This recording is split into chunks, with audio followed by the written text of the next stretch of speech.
यकीन मानिए ये थ्योरम है और ये थ्योरम आपके एनसीईआरटी बुक के सॉल्व एग्जाम्पल में दी है। इसका मतलब ये है कि एनसीईआरटी में अगर ये थ्योरम दी है, भले ही सॉल्व एग्जाम्पल में ही क्यों ना हो, सीबीएसई उस पर क्वेश्चन पूछ सकती है। वो यही देखना चाहते हैं कि आप एनसीईआरटी कितने अच्छे से पढ़ते हो। इस क्वेश्चन में क्या कहा है देखिए कि अगर किसी भी पॉइंट से दो टेंजेंट बनाए जाए, वो टच करते हैं सर्कल को ए और बी पे, ओके, तो टेंजेंट्स के बीच में एंगल होता है पी। अगर हमने सेंटर को किसी भी कांटेक्ट पॉइंट से ज्वाइन किया तो वहां जितना एंगल उस कॉर्ड का बन रहा है उसका डबल यहां बनेगा। ये आपको प्रूव करना। बिल्कुल नहीं, मैंने यहां पर अगर थीटा बोल दिया और ये एंगल मेरा सपोज है फाई, तो मेरा टारगेट है कि फाई को डबल ऑफ थीटा में प्रूव करो। इसके दो मेथड मैं आपको समझाऊंगा, दोनों ध्यान से देखना। पहली मेथड क्या बोलती है, दूसरी मेथड क्या बोलती है, दोनों का प्रोसेस क्या है, रिजल्ट दोनों से सेम है। पहली प्रोसेस ये बोलती है कि अगर आप OB को भी ज्वाइन करते तो आपको OA और OB इक्वल मिलता बिकॉज़ दे आर रेडियस। तो हम ये बोलेंगे कि in triangle OAB we have OA equal to OB equal to radius. इसका मतलब ये है कि एंगल OAB और एंगल OBA दोनों ही थीटा है। अगर ये दोनों थीटा है तो हम ये बोल सकते हैं कि in triangle this angle AOB, देखिए दो एंगल थीटा है तो बचा कुछ एंगल 180 - 2 थीटा होता है। यस और नो। अब एडिशन थ्योरम ये आपको पता होना चाहिए कि जब भी हम सर्कल को दो टेंजेंट्स बनाते हैं और कांटेक्ट पॉइंट पे ज्वाइन करते हैं, दोस्तों इन दोनों एंगल का सम कितना है 180, क्योंकि वो 90 पे टच करता है। अगर किसी भी क्वाड्रिलेटरल में अगर अपोजिट एंगल का सम 180 हो तो बाकी दो का सम भी 180 होगा।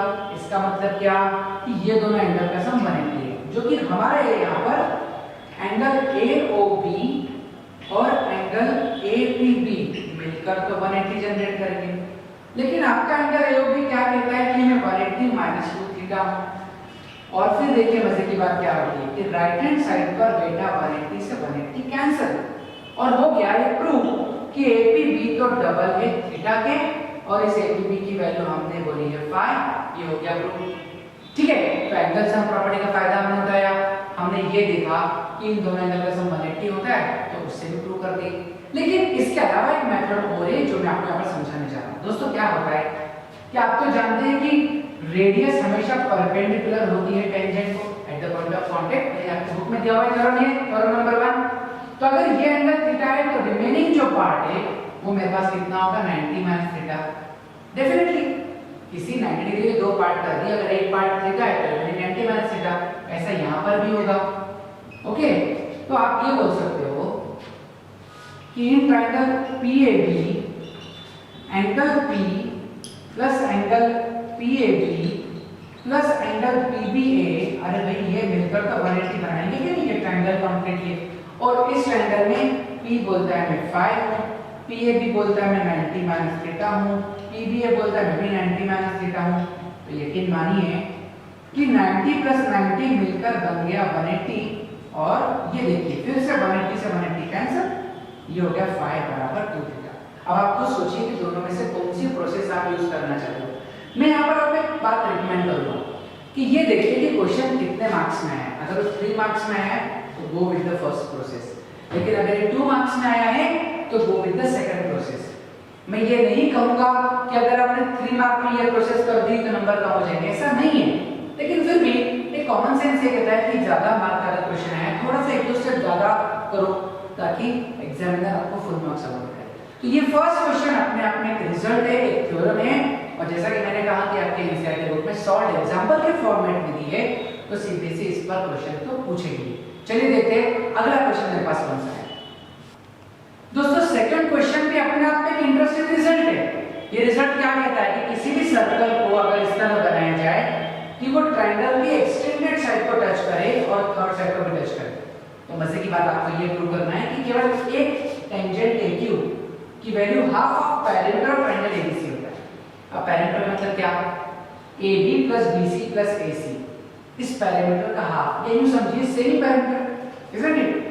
अब कैसे प्रूव करें, बड़ा सिंपल सी बात है बच्चों, आपने ये पढ़ा हुआ है प्रॉपर्टी नंबर 2, थ्योरम नंबर 2 कि किसी भी सर्कल को बाहर के पॉइंट से टेंजेंट्स बनाए जाए तो वो टेंजेंट्स क्या होते हैं, इक्वल होते हैं। बिल्कुल सही कहा, अगर इक्वल होते हैं तो मैं ये कह सकता हूं कि AQ और AR इक्वल होंगे क्योंकि ये एक्सटर्नल पॉइंट है। ऑल्सो मैं कह सकता हूं कि BP और BQ इक्वल होंगे।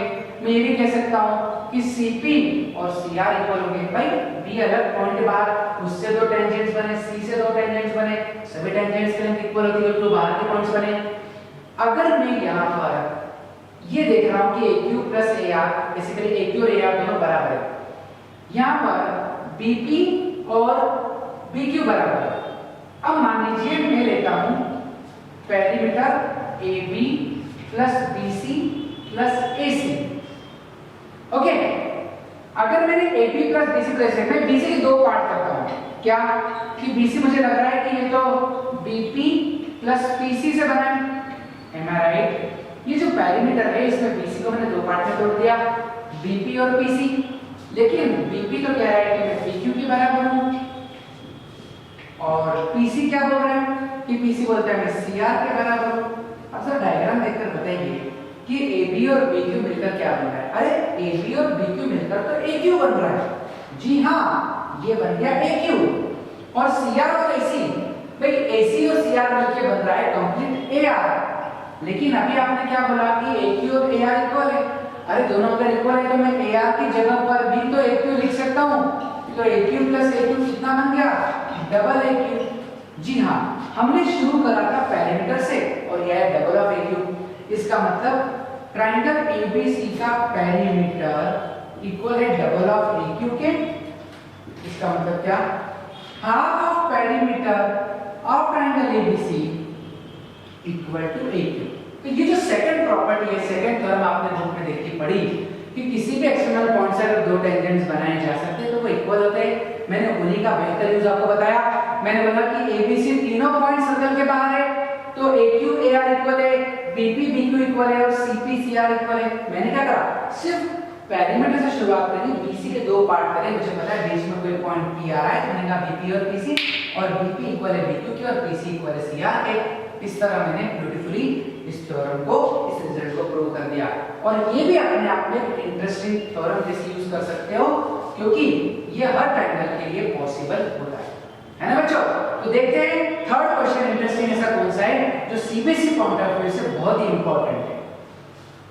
दोस्तों ये थर्ड क्वेश्चन मैंने लिया है, इसे मैं आगे दो थ्योरम से प्रूव करके बताऊंगा, दो अलग-अलग चीजों से प्रूव करके बताऊंगा। और यहां पर आपको सीखने को मिलेगी एक और इंपॉर्टेंट थ्योरम जो बुक में नहीं है फिर भी CBSE उस पर क्वेश्चन पूछती है। यहां पर मैं एक सर्कल दिया है, आप देख सकते हो उसका सेंटर है और ये डायमीटर बना है। ओके, आपसे ये पूछा है कि अगर ये एंगल 50 डिग्री है तो ये BA की बैट कितना होगा? दो मेथड मैं आपको समझाऊंगा, दोनों ध्यान से देखिए। मेथड नंबर 1 क्या कहती है और मेथड नंबर 2 क्या कहती है?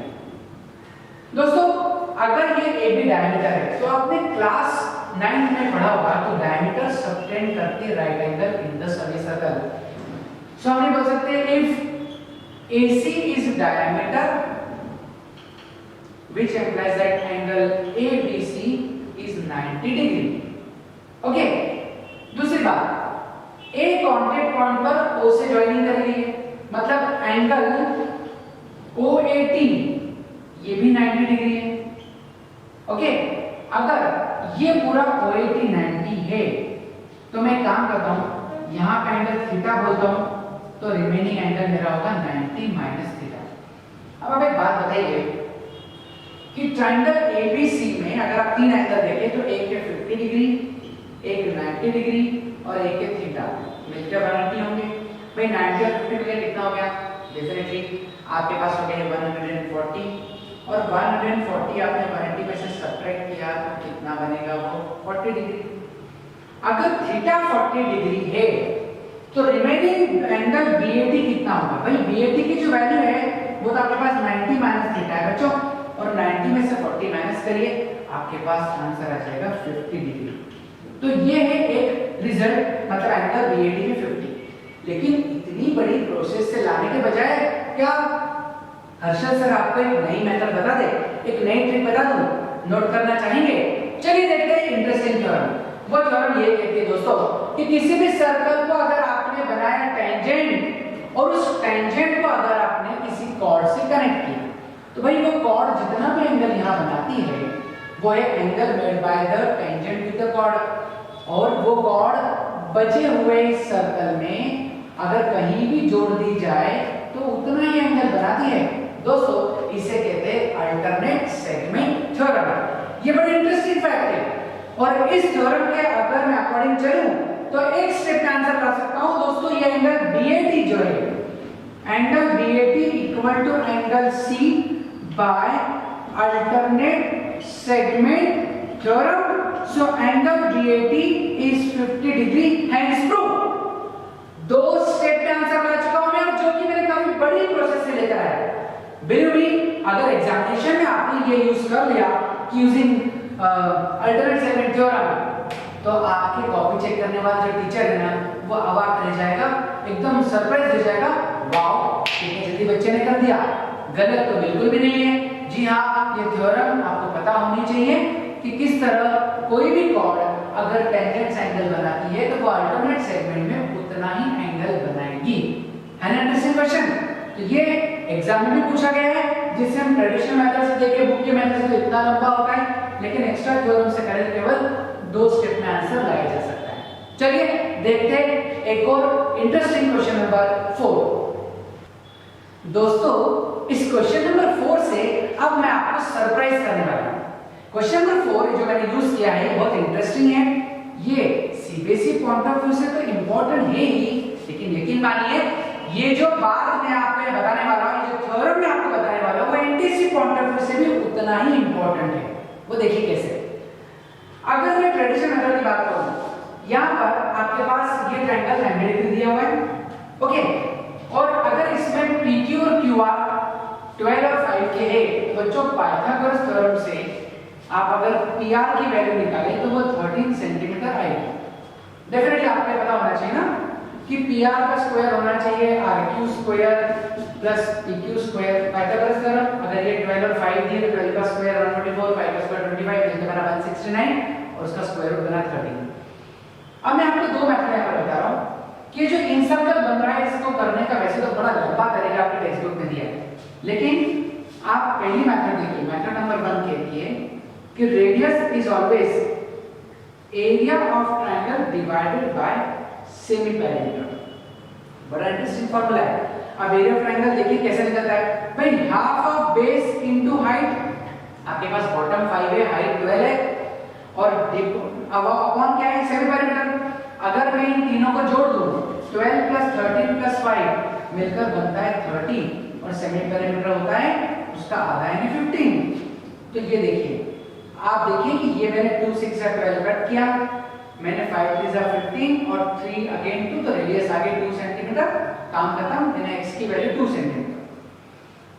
ये फिर भी लंबा तरीका है, ये भी आपके बुक में नहीं दिया है। अब जो मैं बताने वाला हूं वो तो और भी बड़ी शॉर्ट ट्रिक, छोटी सी मेथड है, बड़ी इंटरेस्टिंग मेथड दोस्तों। ये है राइट एंगल ट्रायंगल, और राइट एंगल ट्रायंगल में अगर इन सर्कल बनाया जाए, ध्यान से सुनना, तो उसकी रेडियस, सेकंड मेथड देखिए कितनी बढ़िया है। रेडियस हमेशा होती है perpendicular plus base minus hypotenuse upon 2। Amazing. देखते इसका आंसर आता है क्या?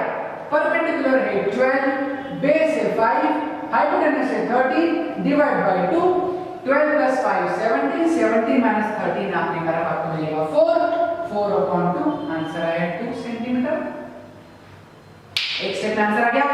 ये भी मेथड लिखा जाए तो बुक में नहीं है, ये मैंने बताई बुक में नहीं है, लेकिन अगर ये दोनों मेथड आपने सीबीएसई की एग्जाम में यूज कर ली तो भी आपको फुल मार्क्स मिलेंगे, ये मेरी गारंटी है। दोस्तों आज मैंने आपको 4 ही क्वेश्चन बताए, देखा जाए तो, और चारों ही क्वेश्चन में मैंने कुछ एडिशनल इंफॉर्मेशन, कुछ थ्योरम्स आपको बताई।